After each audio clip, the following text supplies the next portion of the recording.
Big boss season 7 grand గా ముగిసింది. విజేతగా పల్లవి ప్రశాంత్ నిలిచాడు. శివాజీ, అమర్దీప్ వంటి నటుల్ని కాదని విన్నర్ అయ్యాడు. మొదట్లో ఇతను 2-3 వారాలు మాత్రమే ఉంటాడనుకున్న వారికి అనూహ్యంగా షాక్ ఇచ్చి విన్నర్ గా నిలిచాడు. దీనికి కొన్ని కారణాలు ఉన్నాయి. మొదట రతిక వెంటపడి నెగిటివిటీ మూటగట్టుకున్న ప్రశాంత్ అనూహ్యంగా ట్విస్ట్ ఇచ్చి అక్క అని గేమ్ తీరును మార్చుకున్నాడు. ఆ ఎపిసోడ్ నుంచి అతని పట్ల పాజిటివిటీ పెరిగింది. అలాగే అమర్దీప్, ప్రియాంక, శోభ, సందీప్ వంటి వారందరూ అటాక్ చేయడం కూడా అతనికి కలిసి వచ్చింది. అలాగే హౌస్ మేట్స్ ప్రశాంత్ పట్ల ప్రవర్తించిన తీరు అతనికి కలిసి వచ్చింది.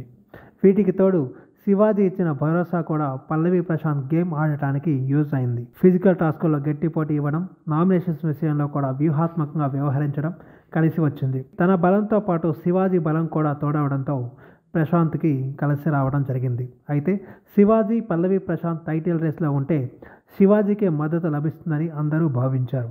శివాజీ 3వ స్థానంలో బయటకు రాగా పల్లవి ప్రశాంత్ కప్పు కైవసం చేసుకున్నాడు. హౌస్ మేట్ చిన్న చూపు చూడటం, రైతు బిడ్డ అనే సానుభూతి ప్రశాంత్కి కలిసి వచ్చింది. అలాగే పల్లవి ప్రశాంత్తో అమర్దీప్ ప్రవర్తన కూడా పల్లవి ప్రశాంత్కి ప్లస్ అయింది. మొత్తానికి ఒక కామన్ మ్యాన్గా అడుగుపెట్టి బిగ్ బాస్ టైటిల్ కొట్టి రికార్డు సృష్టించాడు. ఇక యావర్ 15 లక్షలతో బిగ్ బాస్ హౌస్ నుంచి బయటికి రావడంతో టైటిల్ విన్నర్ అయిన ప్రశాంత్కి 35 లక్షల బహుమతి లభించింది. అలాగే బహుమతితో పాటు నెక్లెస్, ఒక బ్రీజా కారు కూడా లభించింది. బిగ్ బాస్ వరకు రావాలని అనుకున్న కాదు కలగన్న ప్రశాంత్ టైటిల్ విన్నర్గా నిలిచి ఒక సంచలనమే సృష్టించారు. అయితే ఈ సందడి, ఇంటర్వ్యూలు, ఫేమ్ ఒక వారం, మహా అయితే నెల రోజులు మాత్రమే ఉంటుంది. అయితే ఆలోపే అతను తన కెరియర్ని నిర్ణయించుకోవడం, భవిష్యత్ దిశగా సరైన ఆలోచన చేయడం కీలకం.